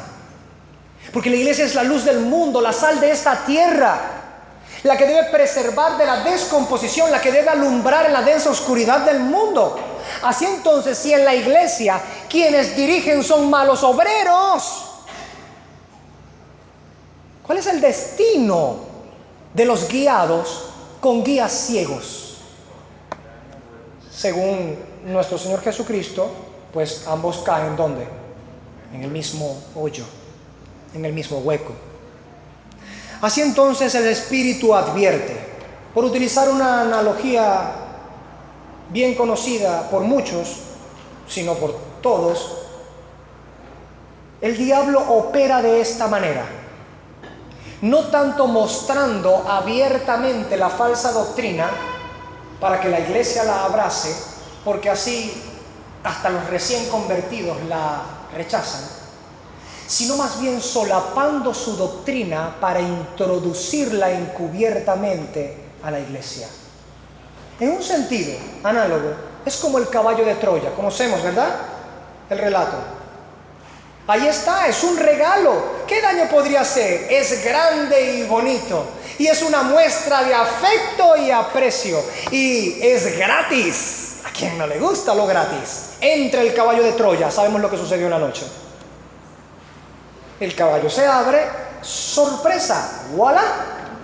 Los enemigos estaban dentro. Y encubiertamente durante la noche, en el sigilo de la noche y de la tiniebla, incendiaron todo y destruyeron todo. Malos obreros que desde dentro rompen la iglesia del Señor. Trabajan y obran no para la construcción de la iglesia, sino para la destrucción de la misma. El Espíritu Santo nos ha advertido de esto. No es extraño que el apóstol Pablo diga que dentro de la iglesia de Filipos había malos obreros que estaban con sus ponzoñas envenenando a la iglesia, obrando, pero mal. No es extraño. Mire esto. El Espíritu advirtió a Timoteo que serían maestros los que serían amontonados conforme a sus propias concupiscencias. Eso lo dice 2 Timoteo 4, del 3 al 4. ¿Escuchó eso? Maestros que se amontonan. ¿Conforme a qué? Conforme a sus propias concupiscencias. Dígame, un maestro que obra, que enseña. ¿Cómo obra un maestro? Enseñando, ¿no? Dando enseñanza, amaestrando a otros. ¿No es verdad? Un maestro que anda conforme a su propia concupiscencia, ¿qué hará en el cuerpo? ¿Edificación según la doctrina apostólica y cristiana? ¿O hará desguace, como dice nuestra expresión? Va a hacer daño a la iglesia. Y Pablo advierte a Timoteo de eso. El Espíritu advierte a las iglesias hoy de que hay maestros que se amontonan conforme a las concupiscencias de la gente. No para instruir al pueblo en la bendita y santa palabra del Señor, para dar gloria a Dios por medio de Cristo según la alianza del Espíritu Santo, sino para apartarse de ese camino sutilmente, poco a poco, poquito a poquito, gota a gota. Mire esto, el Espíritu advirtió a los ancianos de Éfeso en Mileto, vamos a ir buscando Hechos 20, 28 al 30 para leerlo, que se levantarían hombres de en medio del liderazgo hablando cosas perversas para seducir y arrastrar tras sí mismo a los discípulos. Vamos a ver si esto es verdad. Hechos 20. Y en el versículo 28 al 30 encontramos esta expresión. Son los mismos ancianos, hermanos, de la ciudad de Éfeso, de la cual el mismo apóstol Pablo estaba advirtiendo a Timoteo, porque a Timoteo lo dejó en Éfeso, le dijo que se quedara allí, para que enseñaran a algunos que no enseñaran diferente doctrina. Lo vemos al inicio de las cartas, ¿ok?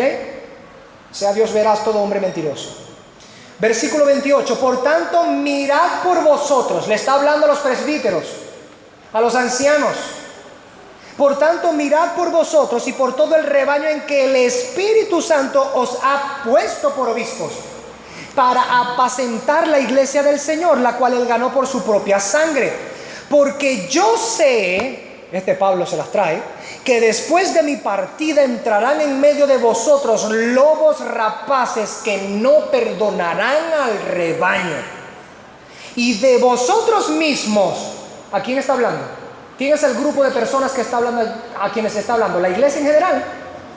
¿A quiénes le está hablando? A los ancianos. De entre vosotros mismos se levantarán hombres que hablen cosas perversas para arrastrar tras sí a los discípulos. Hermanos, ¿será que esto pudiera ser que se cumpliera el día de hoy? ¿Será que pasa? ¿Hay una mínima posibilidad de que esto pasara el día de hoy? ¿Qué dice? Lo vemos a cada rato. Eso abunda hoy día, lamentablemente. Lamentablemente. Pero nuevamente es el Espíritu Santo advirtiendo que la realidad de que puede ser minada la iglesia con nocivas doctrinas que traen daño al cuerpo de Cristo comienza desde adentro. Encubiertamente se meten para torcer la doctrina del Señor y arrastrar tras sí a los discípulos del Señor. Consideremos, por ejemplo, la realidad de estos peligros ya advertidos. Esta cita que ya hemos visto, vamos a considerarlo en la realidad, pero bíblica, por supuesto. Miremos esto, la mención sobre Himeneo y Alejandro, que enseñaban una diferente doctrina, nuevamente, en la iglesia local en Éfeso. Ellos hacían naufragar la fe y la buena conciencia de muchas personas. Y Pablo los excomulgó, los entregó a Satanás. Y le dio orden a Timoteo, por supuesto, que les frenara, que les hiciera frente. Vaya, Pablo es distinto a los ministros de hoy, ¿verdad? Vamos a ir a ver este texto. 1 Timoteo capítulo 1, versículo 1. 1 Timoteo 1. Bueno, pudiéramos leer, de hecho, todo el capítulo, ¿no? Pero vamos a leer desde el versículo 3 para que entendamos un poco hasta el versículo 20. Voy a leer en modo Telegram por 2. como te rogué que te quedases en Éfeso cuando fui a Macedonia, para que mandases a algunos que no enseñen diferente doctrina, ni presten atención a fábulas y genealogías interminables que acarrean disputas, más bien que edificación de Dios que es por la fe. Así te encargo ahora. Pues el propósito de este mandamiento es el amor nacido de un corazón limpio y de buena conciencia y de fe no fingida, de las cuales cosas, desviándose algunos, se apartaron a vana palabrería, queriendo ser, ¿qué cosas? Doctores de la ley. Ya vemos las pretensiones de ellos, sin entender ni lo que hablan ni lo que afirman. Pero sabemos que la ley es buena si uno la usa legítimamente, conociendo esto, que la ley no fue dada para el justo, sino para los transgresores y desobedientes, para los impíos y pecadores, para los irreverentes y profanos, para los parricidas y matricidas, para los homicidas, para los fornicarios, para los sodomitas, los secuestradores, los mentirosos, los perjuros y para cuantos se opongan a la sana doctrina, según el glorioso evangelio del Dios bendito que a mí me ha sido encomendado. Doy gracias al que me fortaleció, a Cristo Jesús nuestro Señor, porque me tuvo por fiel poniéndome en el ministerio, habiendo yo sido antes blasfemo, perseguidor e injuriador. Mas fui recibido a misericordia porque lo hice por ignorancia, en incredulidad. Pero la gracia de nuestro Señor fue más abundante por la fe, con la fe y el amor que es en Cristo Jesús. Palabra fiel y digna de ser recibida por todos, que Cristo Jesús vino al mundo para salvar a los pecadores, de los cuales yo soy el primero.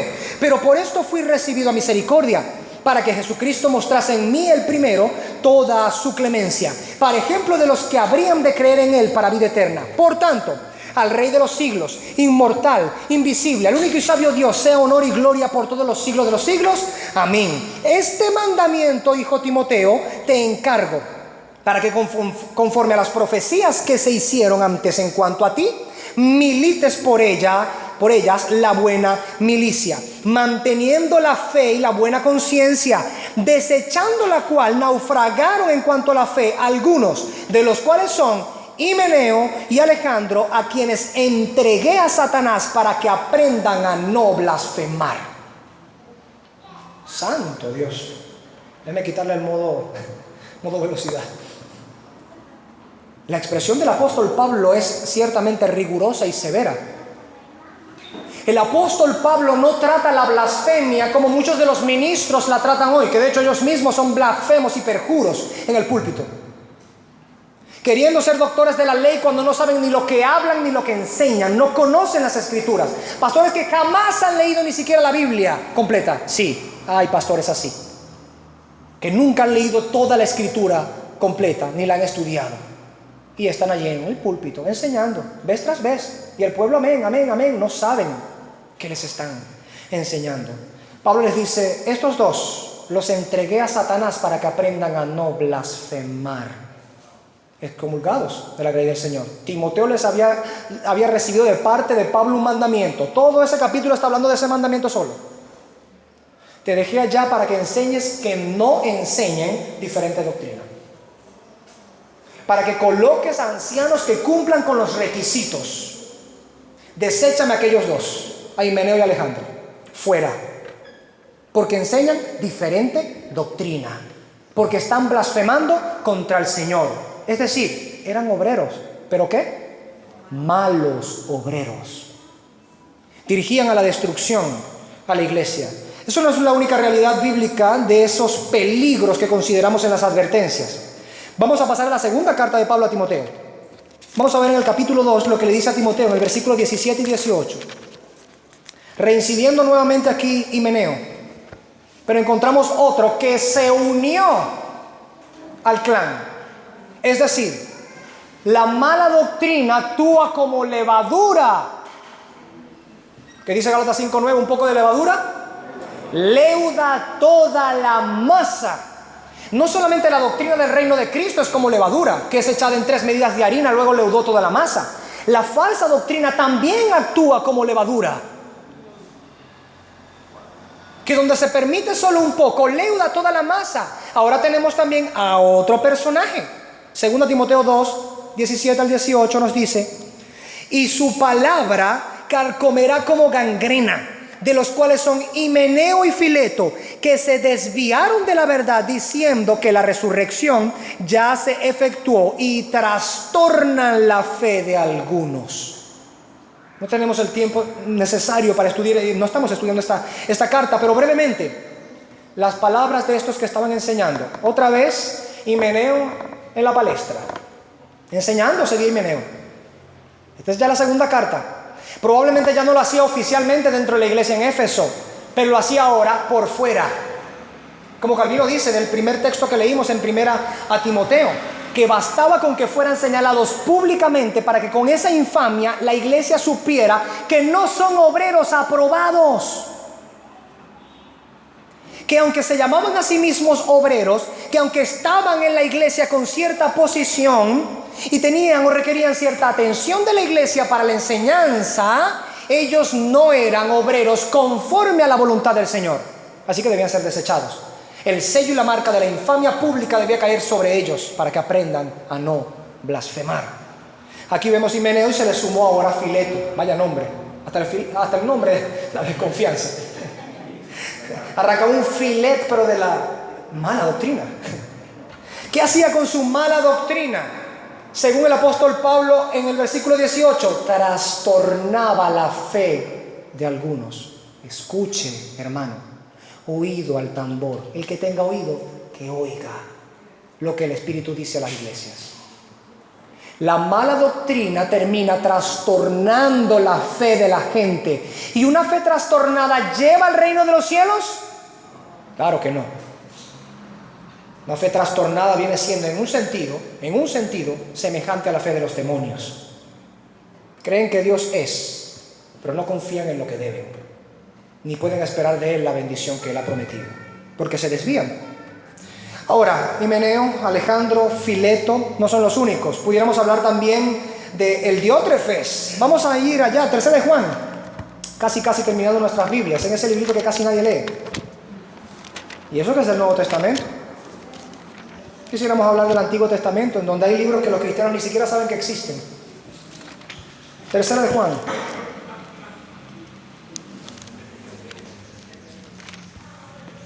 Tercera de Juan tenemos en su único capítulo, vamos a leer desde el versículo 9 hasta el 10. Mira lo que dice. Por esta causa, si yo fuere, vean al apóstol del amor, ¿sí? El apóstol del amor. Mira lo que dice. Por esta causa, si yo fuere, recordaré las obras. ¿Tú un obrero? Recordaré las obras que hace parloteando con palabras malignas contra nosotros. Y no contento con estas cosas, no recibe a los hermanos, y a los que quieren recibirlos se los prohíbe y los expulsa de la iglesia. Esta es una descripción ¿de quién? De Diótrefes. Ay, que no leímos el versículo 9, ¿verdad? 9. Yo he escrito a la iglesia, pero Diótrefes, al cual le gusta tener el primer lugar entre ellos, no nos recibe. Parte de la característica y descripción del apóstol Juan. Diótrefes. ¿Qué le gusta a Diótrefes? Tener el primer lugar. Eso es completamente contrario a lo que Jesucristo enseñó. El que quiera ser mayor, ¿qué debe hacer? El primero en servir. Cristo, siendo el creador de todo, no solamente se humilló haciéndose hombre, sino que se agachó, se ciñó la toalla y lavó los pies, labor propia de los esclavos, de los criados, de los siervos. Le lavó los pies a los discípulos y enseñó que eso debían hacer los discípulos, lavarse los pies los unos a los otros. No vamos a lavarnos los changos ahorita. No me refiero a eso. Se refiere a la humildad en el servicio. Pero este amaba la primacía. O como traduce, creo que la versión textual 3 dice, ambiciona la primacía. Ambiciona la primacía, el primer lugar, el estar arriba de todos. Que todos me vean, yo soy el primero. No estar abajo y servir, vamos a servirle a todos. Que todos salgan beneficiados por el servicio. Que reciban la edificación, que reciban la bendición todos. Que la bendición baje hacia todos. No. Aquí, arriba, y por encima del hombro veo, abajo, si es que voy a ver para abajo. ¿Qué es lo que dice el apóstol Juan? Recordaré las obras que hace parloteando con palabras malignas. expulsando a los hermanos de la iglesia y prohibiendo cosas que por supuesto Dios no ha prohibido. Vemos allí otra expresión. La admonición de Judas también en su carta es propicia. Vamos a pasar la página, la única página de Tercera de Juan, y vamos a Judas, versículo 4. Mire, hermano, ¿qué dice? Porque algunos hombres han entrado, ¿qué? Descubiertamente. Ok, están pendientes. Han entrado encubiertamente los que desde antes habían sido destinados para esta condenación. Hombres impíos que convierten en libertinaje la gracia de nuestro Dios y niegan a Dios el único soberano y a nuestro Señor Jesucristo. ¡Santo Dios! Uno creería que estos impíos están afuera haciendo esto. Pero ¿qué es lo que dice Judas? ¿Dónde están? Dentro de la iglesia. Se introducen encubiertamente. Han entrado encubiertamente. Si bien la Escritura les dice que están ya antes de todas las cosas destinados para la condenación, sí, Dios dice eso en la Escritura. Los falsos maestros, los falsos apóstoles, los falsos profetas, los falsos pastores están destinados desde antes de la fundación del mundo a la condenación. Amén. Ahí está escrito. Escrito está. Están condenados para esa condenación desde antes de la fundación del mundo. Aún así, dice que se meten encubiertamente a las iglesias para hacer su desorden. Son hombres impíos que llevan una doctrina insana para una iglesia que se llama columna y baluarte de la verdad. Satanás es astuto y tiene ministros que se disfrazan como ángeles de luz, así como él se disfraza de ángeles de luz. ¿No es verdad que Satanás hace eso? Hay algunos que están recibiendo muchas revelaciones de ángeles el día de hoy. Ojo, oído al tambor. Porque Satanás se disfraza de ángel de luz y puede que aparezca como un ángel de mucha luz, dando cosas que van contrarias a la palabra del Señor. Son doctrinas malditas, anatemas, que llevan a la destrucción al pueblo del Señor. Y así como Satanás obra de esa manera, también tienes ministros que se disfrazan de ministros de justicia. Hablan en nombre del Señor, dicen predicar y enseñar en nombre del Señor, pero no son sino malos obreros que trastornan la fe de muchos. Son hombres impíos, son lobos rapaces que tienen una piel de oveja por fuera. Todos estos, hermanos, son breves ejemplos de lo que los trabajadores maliciosos son. Y nos ha faltado, porque no es exhaustivo, hablar, por ejemplo, de los fariseos que tenían el deber de enseñar el consejo de Dios al pueblo, y ya sabemos lo que hicieron: crucificaron al autor de la vida, nada más y nada menos. Pudiéramos hablar de los falsos profetas en el Antiguo Testamento, como Ananías, hijo de Azur, contra quien Jeremías habló. ¿Se acuerdan? Que retiró el yugo de madera que Dios le había mandado a Jeremías a hacer y lo rompió, diciendo: no, rey, no. El Señor dice que tú vas a vencer a tus enemigos. Y se hizo unos cuernos de bronce y decía: y con estos cuernos vas a acornear a tus enemigos. Todo un show profético.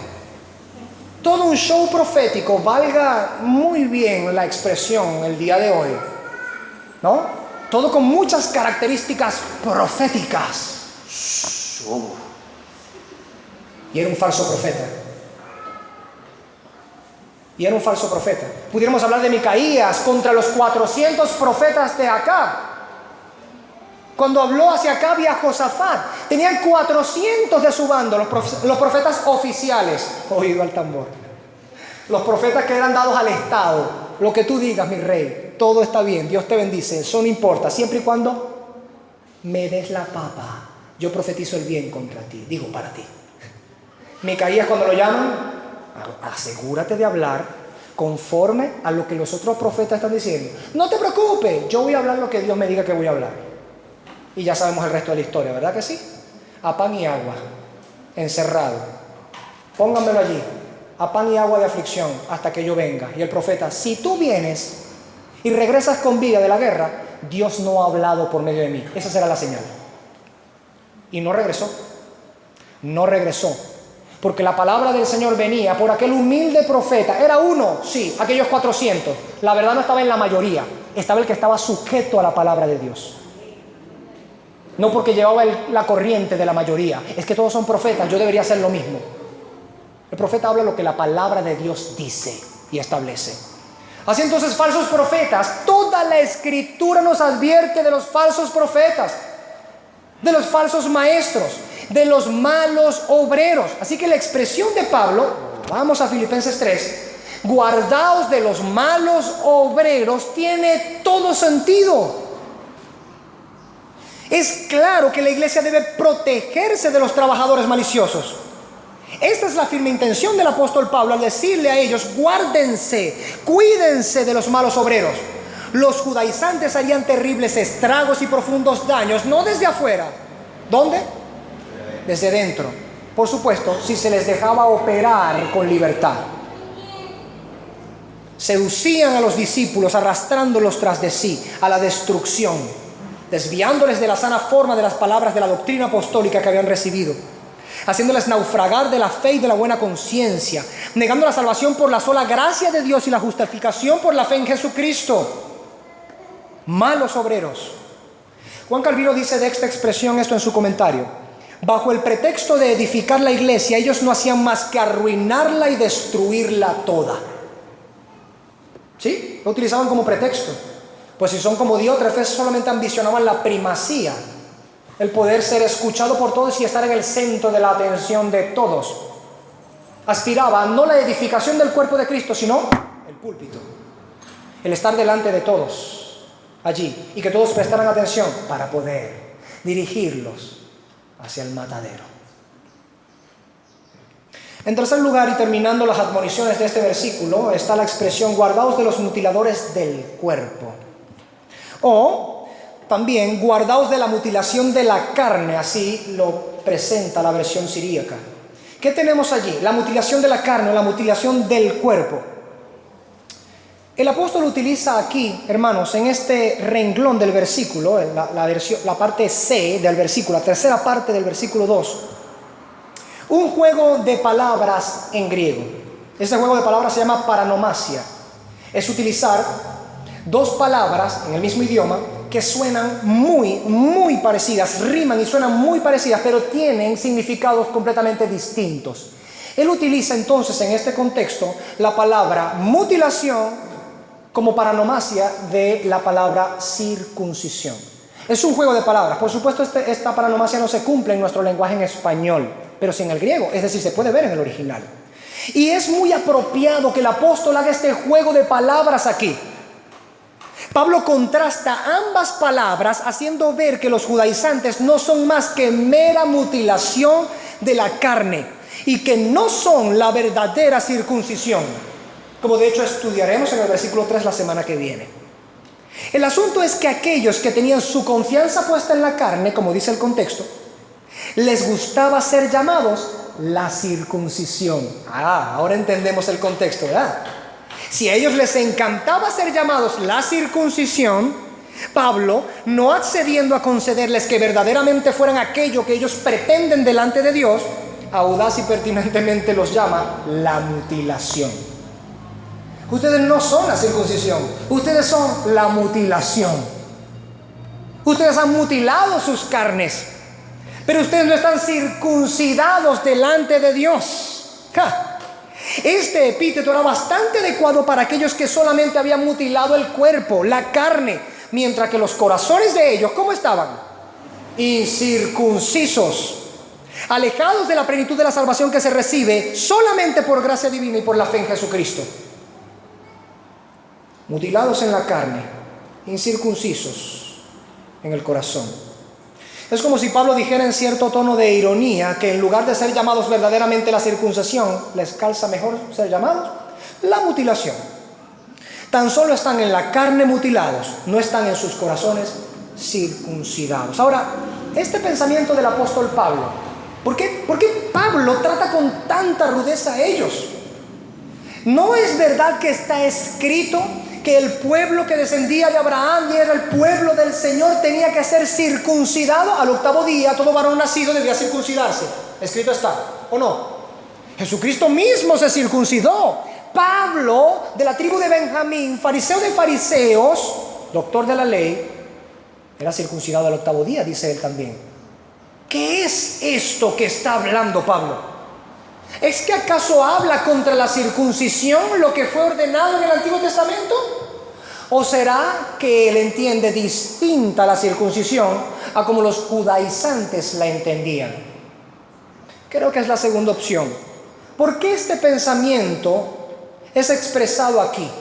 ¿Por qué el apóstol Pablo llama la mutilación a aquellos que les gustaba llamarse la circuncisión?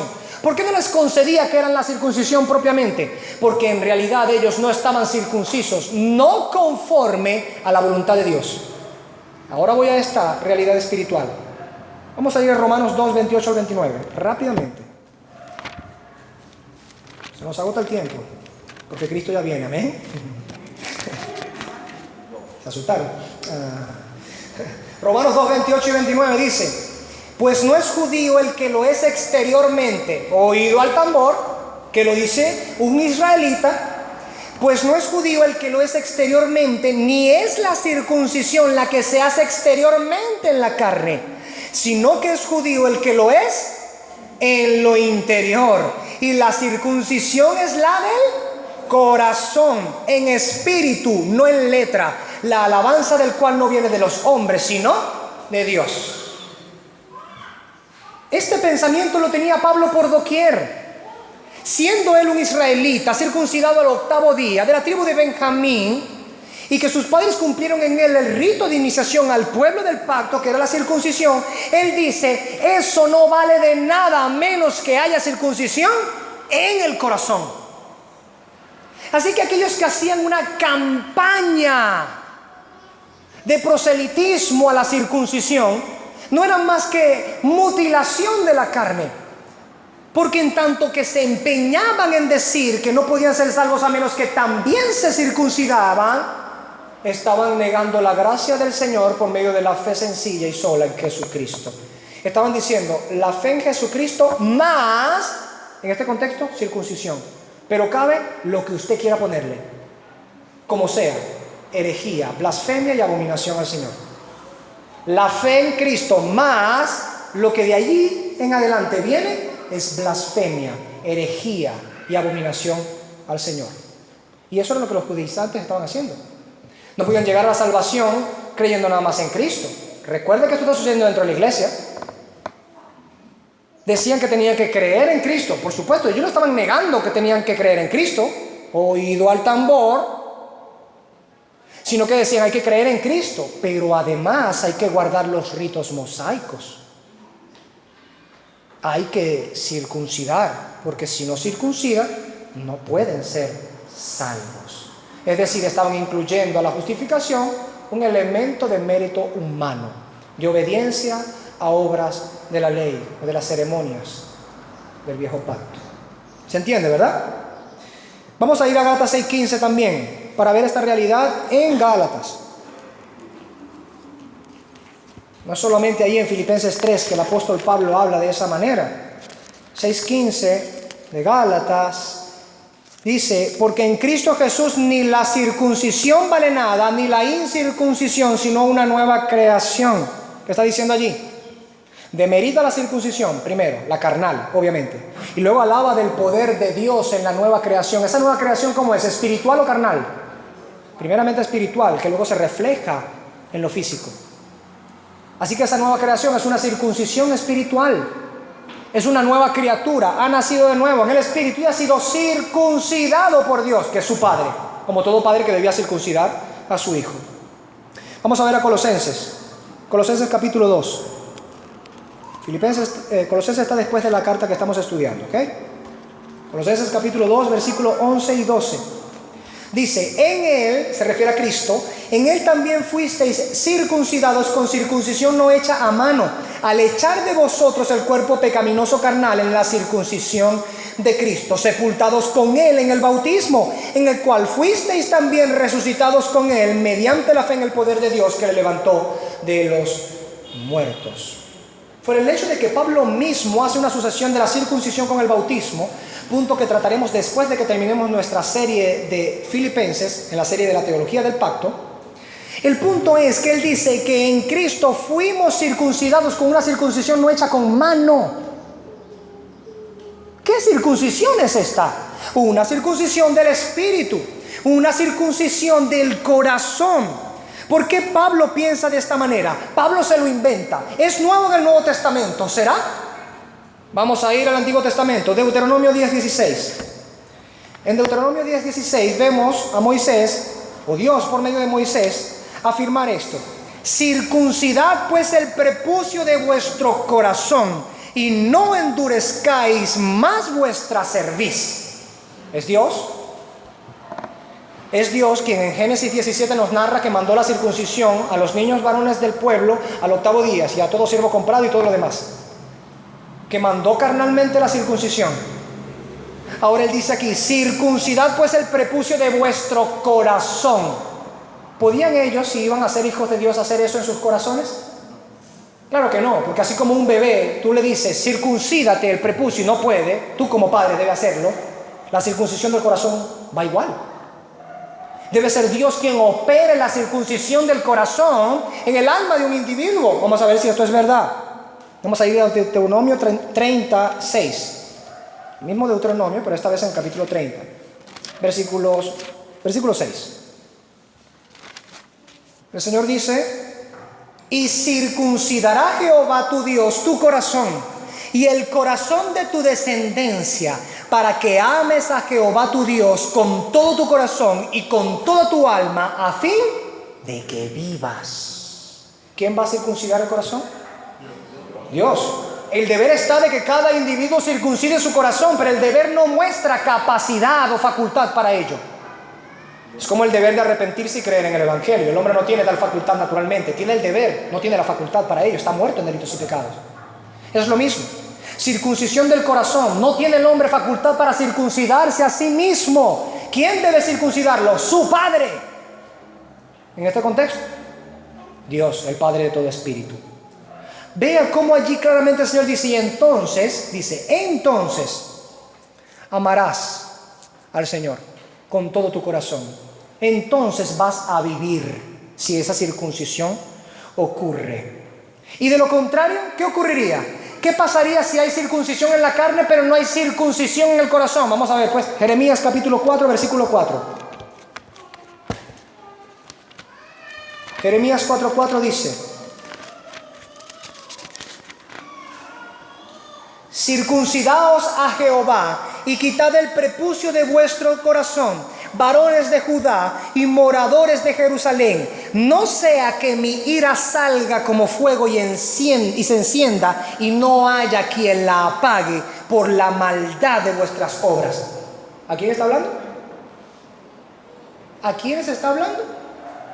Al pueblo de Israel, a quienes habitan propiamente en Jerusalén. ¿Estaban o no estaban circuncidados esos a los que Jeremías estaba hablando? Por ley estaban. Al 8º día de nacido, costumbre, todo el mundo, todo varón por supuesto, circuncidado. Llueve, trueno, relampaguea, al 8º día el varón debe ser circuncidado. Ya está. Pero Jeremías dice allí que el furor del Señor se enciende sobre ellos por sus malas obras, a menos que sus corazones sean circuncidados. Jeremías entiende claramente que la circuncisión que vale realmente delante del Señor, que agrada realmente delante del Señor, es la circuncisión del corazón, no la de la carne. Volvamos a Filipenses 3. Estos mutiladores del cuerpo no habían comprendido esta realidad bíblica. Estos judaizantes intentaban llenar toda la iglesia en Filipos con su doctrina de mutilación, desviándoles de descansar por la fe en la obra consumada de Jesucristo. Y por supuesto, guiándoles a confiar en la mutilación que ellos pregonaban. Estos perros estaban gruñendo y ladrando contra la gracia de Dios. Estos malos obreros estaban mezclando en la argamasa de la justificación la fe y los méritos de la carne. Para los judaizantes en medio de la grey, la obra de Cristo para salvación no estaba completa hasta que los discípulos se circuncidaran, haciendo así vana la gracia de Dios, menospreciando tanto la justicia y la obediencia perfecta de Cristo como la muerte vicaria en la cruz de Cristo. Esta es la razón por la cual Pablo habla tan severamente contra ellos. advirtiendo a los filipenses que se cuiden, que se guarden de ellos. Ellos no entienden lo que es verdaderamente la circuncisión. Quieren mutilarlos en el cuerpo y hacer que ustedes confíen en esa mutilación. Que cuando se vean mutilados digan: ahora sí soy salvo porque estoy mutilado. ¿Se entiende la ironía del apóstol Pablo, verdad? Es una ironía santa, es una indignación santa. No menos deberíamos entender nosotros hoy, hermanos, con esta antigua admonición o advertencia paulina. Ellos negaban la gracia del Señor. Las palabras de Pablo allí están justificadas bien. Negaban la gracia del Señor, hacían caer de la gracia a los que habían confiado en Cristo. Hacían vana la cruz de Cristo, menospreciaban el sacrificio de Cristo. Lea la carta de Pablo a los Gálatas, toda ella.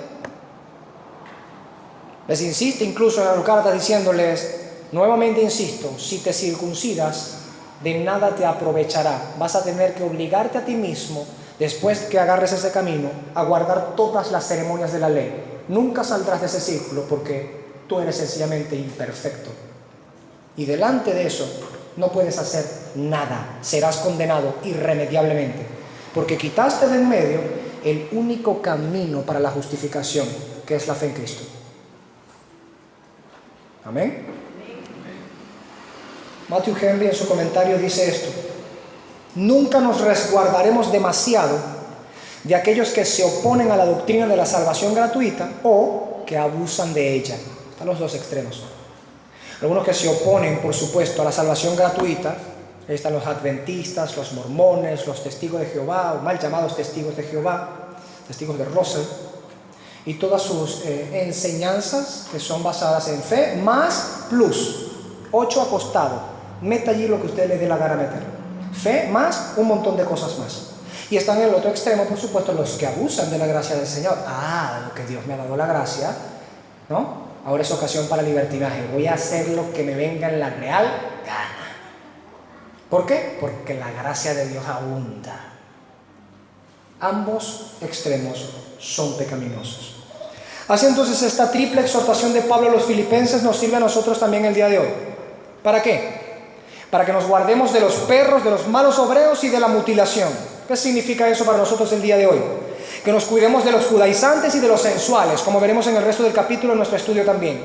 No solo los judaizantes, no solamente aquellos que quieren de a poquito ir regresando a la iglesia, a las ceremonias y rituales del antiguo pacto. ¿Sí?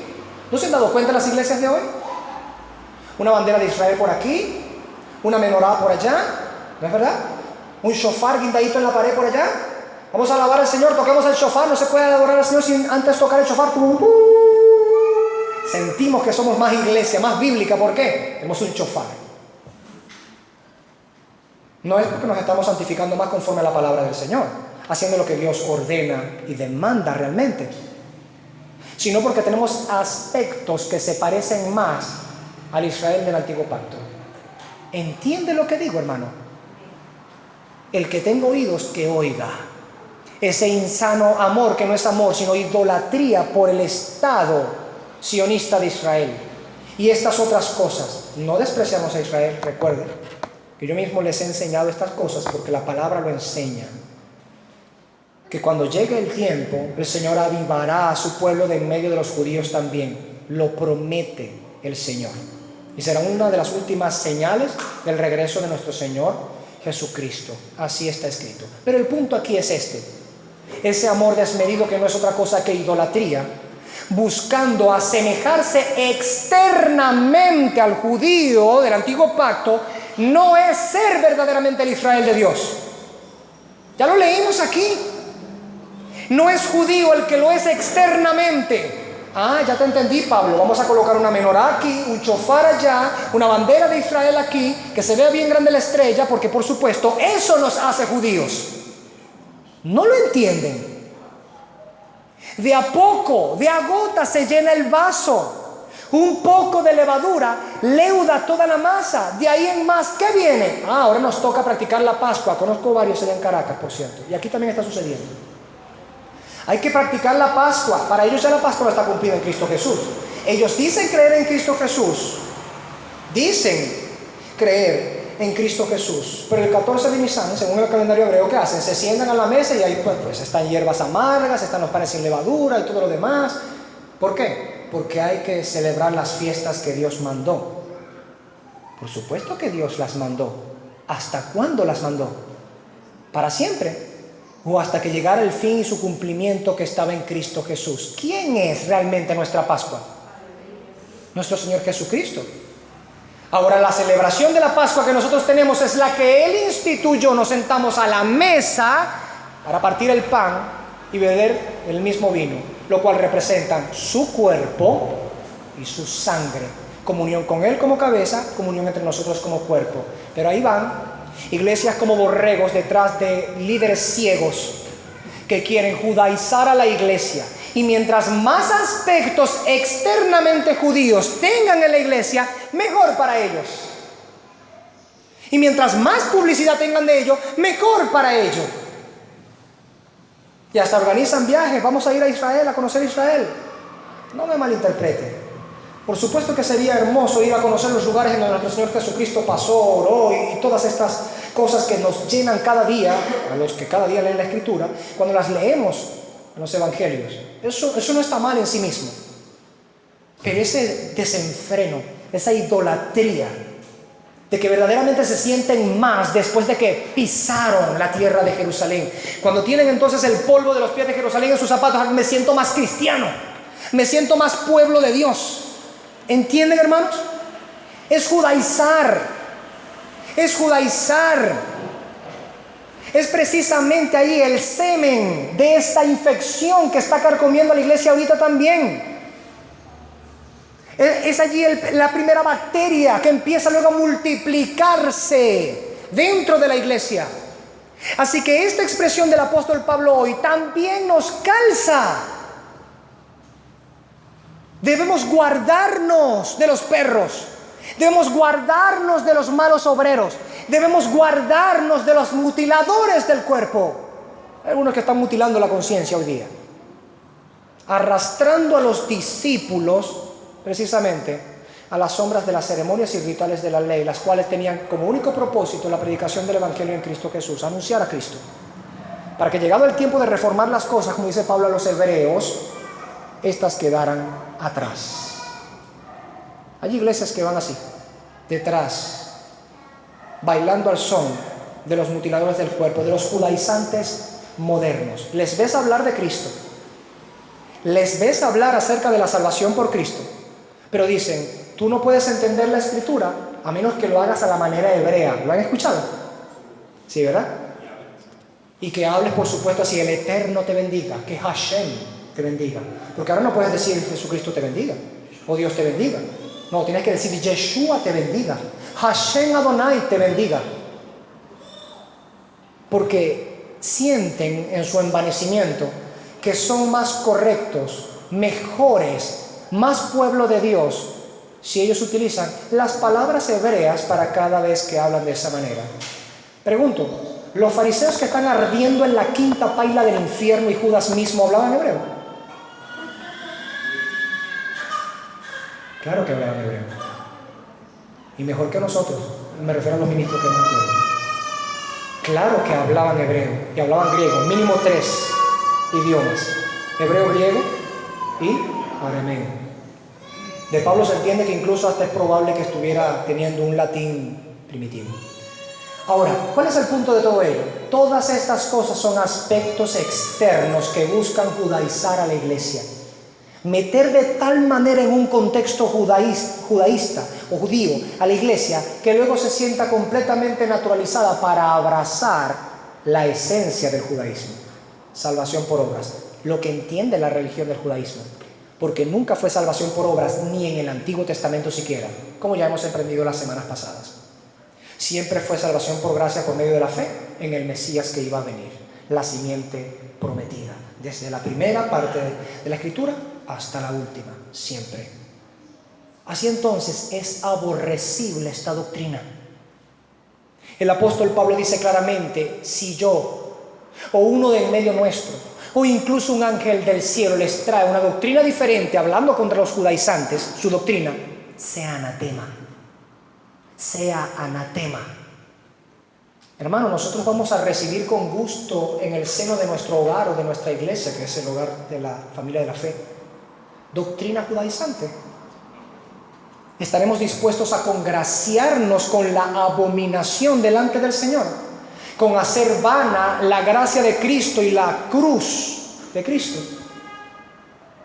No, hermanos, que el Señor nos ayude y nos reprenda, que nos dé sabiduría para discernir, para entender los tiempos, para ver hacia dónde se dirigen las cosas cuando, por supuesto, hombres como estos, que son perros, malos obreros y mutiladores del cuerpo, pretenden dirigir a la iglesia a practicar y a confiar en aquello que no es única y exclusivamente Jesucristo.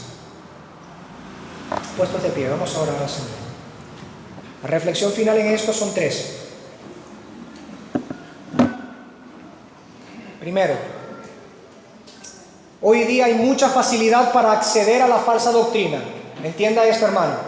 El internet, la radio, la televisión, porque incluso hay canales llamados cristianos que te enlazan más bien con la falsa doctrina, que tengo oídos que oiga.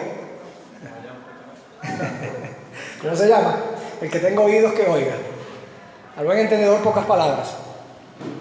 La pregunta en este contexto es: ¿estamos guardando nuestros oídos y almas de aquellos maestros que son como jauría de perros salvajes y peligrosos, que atacan con sus doctrinas nuestras almas? Segundo, también abundan hoy quienes, llamándose ministros de la iglesia, procuran su destrucción por medio de lo que enseñan adentro de ella. La pregunta sería: ¿somos diligentes en cuidar nuestras vidas de aquellos hombres que son malos obreros, que deshacen la obra de Dios con sus nocivas enseñanzas y que esclavizan a los hombres con su parloteo maligno, como hacía Diótrefes?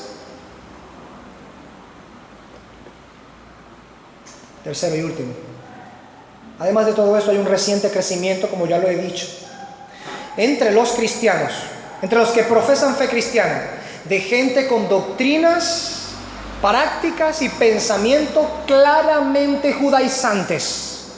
Todo lo quieren judaizar. Estamos adquiriendo sabiduría bíblica para resguardar nuestro corazón, para que no se desvíe detrás de aquellos que enseñan a confiar en la carne, en los méritos humanos y en las obras y ceremonias de la ley.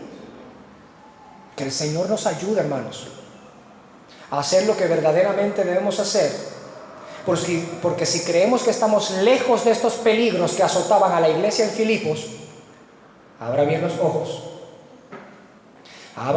ojos y se dará cuenta. Cristianos que los sábados no trabajan porque es el día del Señor, sábado, no saben cuál es el sábado cristiano. Cristiano que en su casa va y encuentra una bandera de Israel, un shofar, y no, estoy tomando un curso de danza hebrea. Qué bueno. Ojo, hermanos, que el Señor nos ayude. Amado Padre Celestial, gracias, Señor Dios bueno y misericordioso, por tu bondad y tu misericordia,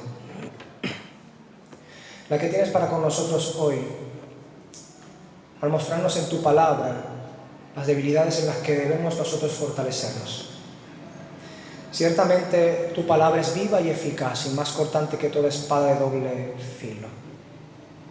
Te rogamos que nos des sabiduría y discernimiento para actuar conforme a ella, para que, habiéndola escuchado, pueda ser entendida por nuestras mentes y pueda ser, por supuesto, amada por nuestros afectos, por nuestro corazón, y que al final sea practicada por nuestras manos y pies. Señor, integralmente queremos rogarte que guardes nuestras vidas. Sí, Padre, guárdanos de los perros, guárdanos de los malos obreros, guárdanos, Señor, de los mutiladores del cuerpo, de la conciencia que van de la mano. Guárdanos, Señor, y danos la sabiduría para obedecer tu mandamiento, porque nos mandas a guardarnos a nosotros mismos. Danos la sabiduría para poder hacer esto. Te rogamos, Dios mío, que guardes a tu iglesia, que le des sabiduría, que le des discernimiento, que en todo nos hagas crecer la imagen y semejanza de Jesucristo. a quien llamamos Señor y Salvador. Bendito seas tú. Gloria al Padre, gloria al Hijo y gloria al Espíritu Santo. Único Dios vivo y verdadero, trino en persona, uno en esencia. Tú eres nuestro Dios. Te amamos, te bendecimos y tributamos loor a ti. En Cristo Jesús, nuestro ruego, amado Padre. Amén.